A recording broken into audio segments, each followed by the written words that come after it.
absolutely. Thank you for having me, Dimple. I'm Didem Un Ates. I'm based in London, UK, and I am with Microsoft. I am focusing on accelerating our customer success data AI efforts in Europe, Middle East, and Africa. I'm very fortunate to be in this amazing sector. Thank you, Didem. Didem, my first question is, how did you become a Tech Woman 100? And, I suppose, what needs to do in order to follow this path? Oh, Tech Woman, I became a Tech Woman 100 champion because of some of the work that we had been doing at the time together with an amazing volunteer team of about, I think, 80 or so of us. What we had done is basically establish some boot camps and hackathons. They were originally longer boot camps, but then we focused on weekend hackathons for AI. To encourage high school girls to try it out themselves, see that they can come up with amazing ideas and scale it. So we had these pilots. We had a few of them in Europe, Middle East, Africa, like London, Athens. But the more formal pilots took place in Seattle, San Francisco, and New York, where we got a lot of encouragement and, let's say, praise from the parents, the girls themselves, and also our stakeholders with Microsoft Education, philanthropies, marketing teams. And at that time, we decided to include these programs as part of country AI plans and subsidiaries, so to scale it more formally, systematically worldwide. And I think that's why I was awarded with that fantastic honor. Yeah. I mean, it sounds incredible. I suppose, what was sort of your biggest takeaway as a result of this in terms of, learning AI for young women? Biggest takeaway, there were so many takeaways. First of all, I think for me at the core of it is those girls. They would come in on a Saturday morning to the hackathon completely shy, timid. Hackathon, can I do this? I don't know anything about AI or coding.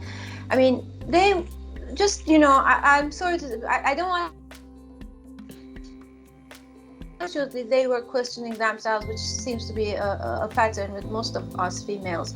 And then they would leave Sunday evening completely excited, best of themselves, aiming to have a startup or a business or submit their projects to Microsoft Research. To see that change just in 48 hours was the biggest takeaway. I mean, most meaningful takeaway for me, because you see how you can change one person at a time, and then it has a triple effect. The second takeaway was, of course, the parents and the halo effect all of these events created, because the parents were so excited. They wanted to invite us to India, I can't even remember that, but there were about 20 or 30-ish countries where we got invited to do that with the parents or with some other customers and partners of Microsoft. So the amount of triple effect, the ripple effect, that you can create with these it was phenomenal takeaway from me. And thirdly, I think something that's very close to my heart,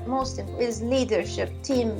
Like, we were a volunteer team, so nobody had to do it. We were all passionate about the same cause. We wanted to give back to the society and to women in tech, improve the diversity in our sector. But we were all very, very busy, and we all flew in from Europe to Seattle, and literally back-to-back weekends.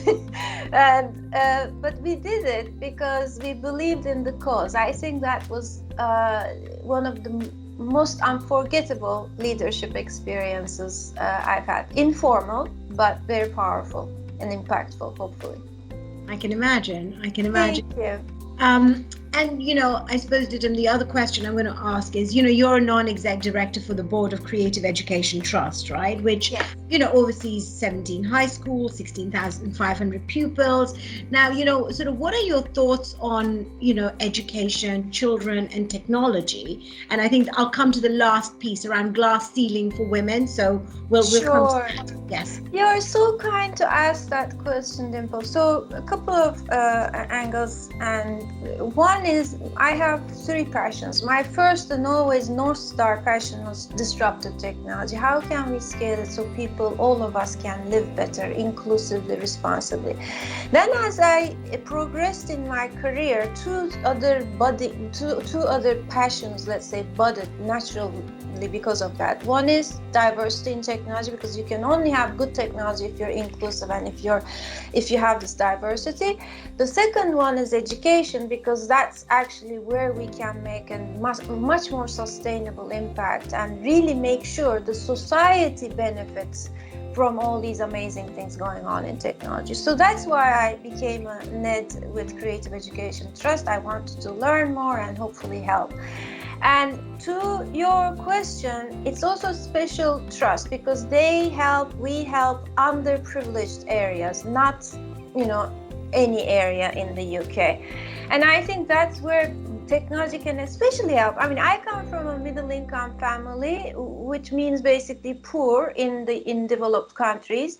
And had I not have my focus on technology education, I definitely wouldn't be where I am living my life, let's say, the way I would like to. So I want to make sure I give back in that at a scale. In terms of, I just literally wrote a Forbes article on this, hopefully it will get published soon, is we have an amazing opportunity, a wonderful way with COVID, the remote learning, all the things we wanted to do, I think our educators and technologists wanted to do in this sector, happened all of a sudden because it had to. Our teachers, regardless of their focus, are now comfortable with Teams and remote learning tools, and so are the students. Now, let's not leave it at that. I'm really doing my best to amplify. Let's take it to the next level to bring innovation to our curriculum, not just UK but globally. So actually, technology is natural part of it, just like sports, just like math, English, or whatever languages, because it is part of our life. So we do need to take it much more seriously than we are today and make it much more normal part of the curriculum, which unfortunately, in my observation from my own son as well, it's not the case. So that's what I'm aiming for. Sorry for the long answer, but you touched a very button in my heart. No, Didem, I completely understand where you're coming from. And I suppose, we work in education, so that's one of the things we're constantly challenging, that how do you simplify technology education? Yes. So what are your thoughts on that? How do we, as practitioners, as a joint effort, how do we, what in your view you think needs to change, and where do the shifts happen? Thank you. So I'm not an educator, Dimple, so I shouldn't, I'm not here to make big claims in a subject that I'm not an expert in, but I am a parent and I am trying to learn and contribute to the best of my abilities. The way I see it, there's a top-down and a bottom-up approach, and we do need to do both. Top-down is, of course, governments taking this as an opportunity and saying, okay, now that you cracked remote learning or hybrid learning, let's embrace this and include computer science or whatever, the simplest form, doesn't have to be super hardcore programming. So that, I hope most governments will do that. But then they have, of course, very strict budget issues these days, naturally, because of the situation we are in. So that brings me to the bottom-up approach, where companies, trusts, parents, institutions, non-profits, we all need to get together to say, okay, here's a hackathon, here's a webinar, here's a boot camp, whatever works for them. And the good news is, my observation, the students are the best part of it, because we don't need a perfect coding teacher to make this happen. Actually, that I know there's a talent gap in terms of teachers with coding skills, etc. But that, I don't see that as a blocker. I sincerely don't, because in these underprivileged schools I visit, they are below the poverty line, most of those families, and yet every student has an iPhone. I mean, as long as these kids, whether they're in UK or Africa, they have some kind of a mobile, they're still good to go. That's my simple mind. So that's where pilots come in. Pilots in terms of curriculum innovation or your efforts. We just need to join forces basically to the best of our abilities. That's how I'm thinking. Okay. And Didem, I know we're short of time, so I'm going to just sort of wrap this up really Sure. quickly. What is your view on this whole glass ceiling for women? Is there a glass ceiling? How can women break it if there is one? Or, I sincerely think the biggest glass ceiling is in our own heads, Dimple. And maybe that's not our fault because there's upbringing and, you need to be careful if you're a female and so on in certain cultures. Like, it's so ingrained even we aren't aware that we have a glass ceiling. So that's why in almost every speech, every blog, I try to say crack your own glass ceiling. That's the worst one of all, if there are other glass ceilings. So we first need to break our own glass ceiling and think big. And then, are there glass ceilings? I mean, there are glass ceilings for all minorities. I don't think we are we can just say females. There are glass ceilings because all of us have bias. As long as all of us have bias and do not kind of acknowledge that or improve on that individually and as a society, there will be glass ceilings. But I am optimistic. This is probably one of the, if not the best time to progress. There's so much awareness. People are trying, we are all trying so hard to give visibility to females and minorities. We just need to step up. It's hard work. It's a lot of time and effort, but individually and as teams, communities, we just have to step up to the opportunity. Okay. Didem, thank you very, very much for your time. It's absolutely inspiring.